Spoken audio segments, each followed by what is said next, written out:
Welcome to Guide Guru. We hope this video helps.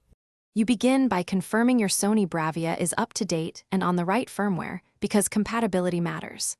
Once done, choose wired Ethernet for reliability or Wi-Fi when you need flexibility. Make sure you have the SSID and password at hand.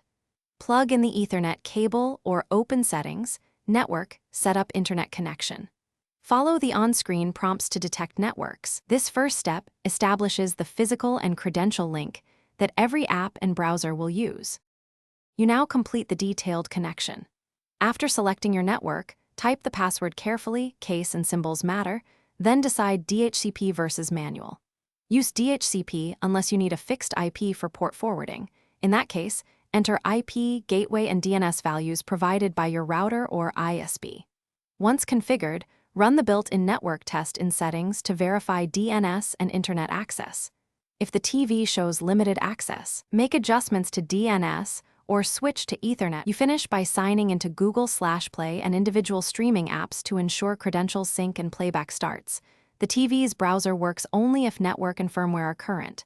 Make sure apps and system software are updated because fixes and codecs arrive in updates. If something fails, try rebooting the router and TV, switch DNS to 8 for testing or temporarily use Ethernet.